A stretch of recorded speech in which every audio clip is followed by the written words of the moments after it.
Hi, thanks for joining me in another video today. And thank you to one of my viewers for letting me borrow this vehicle for the day. Today we will be looking at the Tesla Model S Plaid.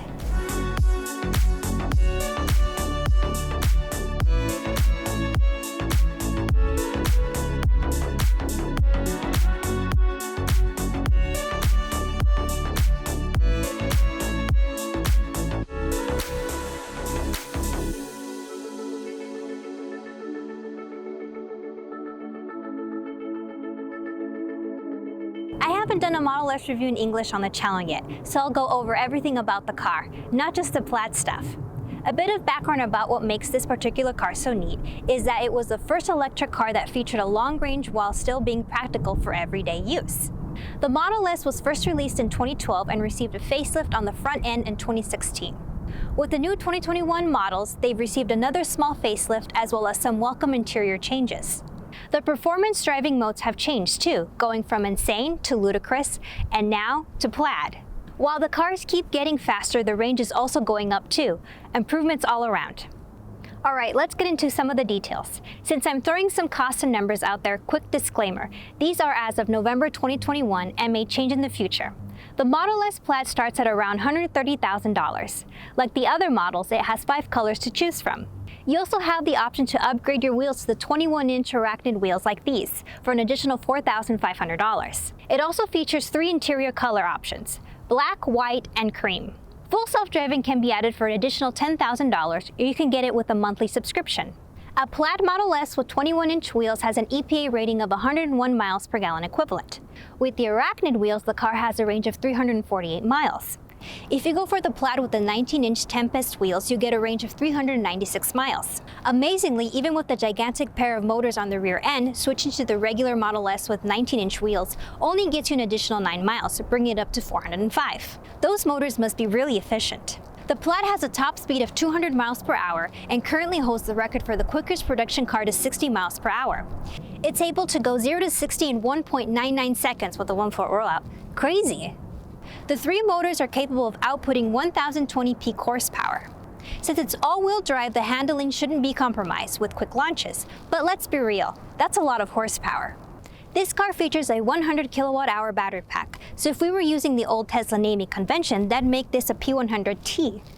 Like the 2020 models, it's able to accept up to 250 kilowatts of charging for charging speeds above 1,000 miles per hour. If you're really into the performance electric lifestyle, Tesla recently released a new $20,000 carbon ceramic brake upgrade. This is set to be available in mid-2020 and is designed for the ultimate track experience. As I mentioned earlier, the Model S received some subtle updated stylings on the exterior, including a wider body on the rear end. Funny enough, because of the extra width, the repeater cameras had to be pushed out ever so slightly so they're still able to see. The car has 8 cameras and 12 ultrasonic sensors that are used for the car's built-in safety features: dashcam, autopilot, and the future of self-driving. If a Model S passes by, you can quickly tell if it's a refreshed one by looking at the fog lights on the front bumper. The new stylings bring it up to date with the Model 3 and Y, which uses a similar style of light. For those unfamiliar with Tesla vehicles, you also have a front trunk, also known as a frunk, to store some smaller items or your mobile charging kit.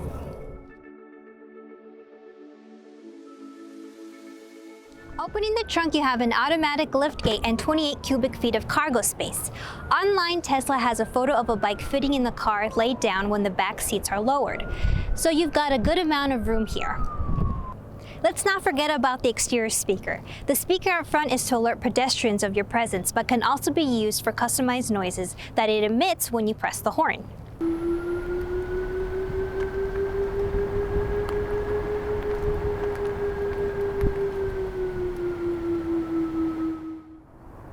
Before we take this on a drive, let's look at the most talked about change, the Yoke steering. It no longer has a circular shape, but is more square. You can't hold this at 10 and 2, but more like 9 and 3. The blinker and wiper controls have all been moved to these buttons on the front, along with the 2 scroll wheels. But what about the shifter? Well, that's actually controlled a number of different ways. Option number 1 is that you can have the car auto-sense which way you'd like to shift. So for instance, if you pull into a parking spot forward, it knows that the next time you'll want to reverse out. Of course, you can override this if it picks the wrong one. Option number 2 is to swipe up or down on the screen, up indicating forwards and down indicating reverse. There's also a button for when you'd like to park the car as well. Option number 3 is to push these buttons down here by the wireless charger. They're a little tough to see, but they're here in case your screen is unresponsive. Overall, I'm not sure how I feel about the Yoke. I'd have to drive it for a few weeks to give it a full opinion. After all, every car I've ever driven has a circular shaped wheel. I currently have the steering set to standard, but you can adjust it to comfort, standard, or sport. Also, the suspension is set to medium, but it will automatically adjust itself as well. We're currently driving at low speeds, about 40 miles per hour, and the car is really quiet. The only thing I can hear is a little bit of motor whine in the front area. And also, as we're driving through the city on these roads, it is very comfortable. If we ever go over speed bumps or a little bit of the manhole covers, I could barely feel that. It feels really good. It does really well in city driving. I'm definitely trying to get used to this Yoke steering. It's interesting, and it was a little weird when I first started using it. I am definitely not used to it. When I got in the car and started driving away, I wanted to do this and this, but there's nothing here. But I do appreciate that there's no obstruction to view the dash and a good view of the front. As I've mentioned before, the turning signals are right here on the steering wheel, and they do have a haptic feedback. I thought it would be a little weird using that, but you don't really have to look down. You want to make a right, tap on it a little bit, and your turn signal is on. And you can't accidentally tap the horn or make the windshield wipers go off if you do this. Again, you do have to lightly press it. So I'm still trying to get used to this Yoke steering, but let's do a U-turn here, just so you can see how I would grab the steering wheel.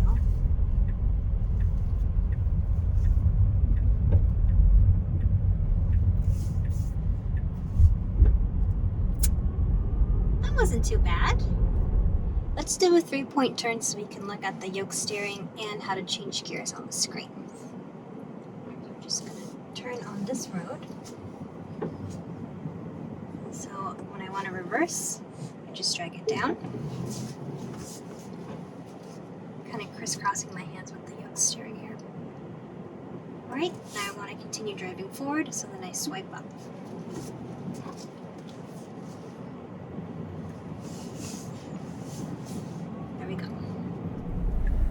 Driving, I can definitely feel how big the car is. I guess kind of how heavy it is too.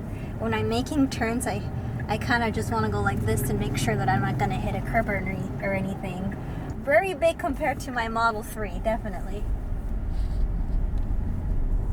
So we're driving on the freeway now at higher speeds, about 75 miles per hour. And this freeway is a little bit bumpy, but I think the car does really well driving over those bumps.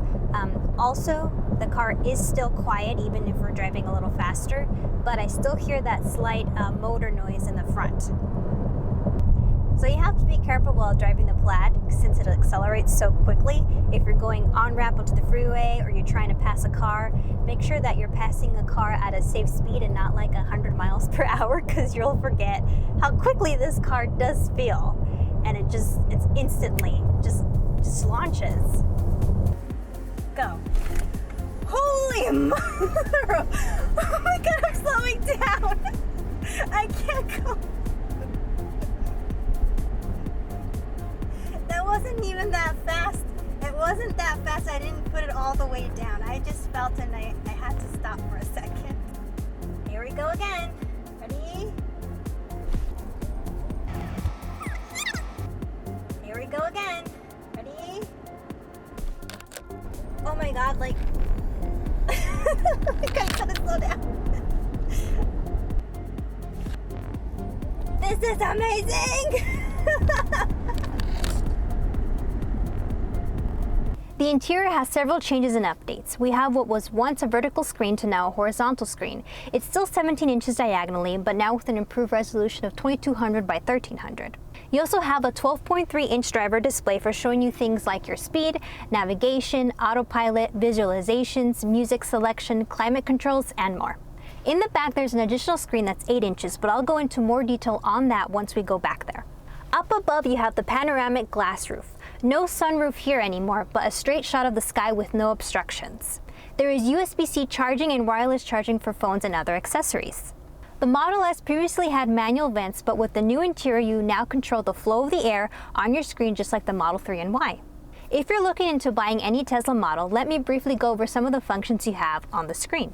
You can adjust the driving settings, mirror position, and you can save all those adjustments to different profiles. If you go into your menu and click on the car icon, then go to controls, and here you have your mirrors. You can adjust the left and right one, and then you can do all other adjustments with this button here. Just scroll up and down and left and right. There are controls for opening the trunk, the frunk, and airflow, and the air suspension. So suspension is right under there, and you can set it to low, medium, high, and very high. Additionally, you have all your entertainment options with games, music, and video streaming services. If you tap on this icon, you can see your browser, toy box, arcade, and theater. These features get updated all the time through over-the-air updates, so there will be more to come in the future. Moving to the seats. They are now perforated and offer active heating and cooling, which is great in both the hot summers and cold winter. Up in the shoulders of the front seats, there is also some perforated material, and here are speakers which provide active road noise reduction. This can make the car feel quieter while driving, but you're still able to hear everyone in the car and your music. Speaking of music, this car has 22 speakers and a 960-watt amplifier driving all of those speakers. It's not often that the back row of a car gets its own segment, but there are some pretty noteworthy things back here. The back seats of the car can fit 3 people, but more realistically, 2 full-size adults. While the seats are perforated, they're not actively cooled like up in the front, but they are heated, even the middle seat. Some pretty luxury seating back here with good leg room. The center seat can also turn into an armrest, which has 2 wireless chargers and your cup holders. Convenient. We can't forget the small screen in the front here. You can use this independently from the front seat to watch TV and play games. It has wireless controller support as well, so you don't have to lean forward to use the touch screen the whole time. Like in the front, the screen controls your air vents and the air comes out of this slot on the top. You can charge the vehicle with the Tesla connector and also with the J connector adapter, which is included with the car. You can use the adapter at a level 2 non-Tesla branded charging station. This car's onboard charger is capable of receiving 11.5 kilowatts of power using a level 2 charger. As I mentioned before, the Model S is able to accept up to 250 kilowatts at superchargers. Unfortunately, there are no 250 kilowatt superchargers in the Phoenix metro area, but I know this car will accept that rate as I've seen many other people post their charging experience. Plus, Tesla's other cars with similar batteries can do it too. If you are charging at home, Tesla also offers different outlet connectors you can purchase for the mobile connector. If you want to look fancy, you can install the Tesla wall connector to take advantage of that full 11 kilowatt for quicker charging at home. The Tesla app has also recently been updated to give you more control of your car while away. Through the app, you can see things like the location of your vehicle, control the climate, schedule charging, and schedule an appointment with the service center. In the charging menu, there is also an option to change the charging amperage. You can even see what the car sees through the cameras live on your phone when you have Sentry mode enabled. The app has a lot of helpful functionality for your vehicle. The Model S Plaid can be your everyday vehicle, your weekend vehicle, and your road trip car. And at the same time, it can be your track car and the one to beat many vehicles off the line right now. The Model S offers a good amount of range, it's very quick and absolutely fun to drive. There is quite a bit of price difference between the base Model S and the Plaid. It's currently about $38,000 more. So unless you have the need for speed, the regular Model S would do just fine. Tesla also offers autopilot with key safety features and the availability to charge at one of their several Tesla supercharging locations. What do you all think of the Tesla Model S Plaid? If you have an EV I can review, let me know. Email me at info@kaizv.com.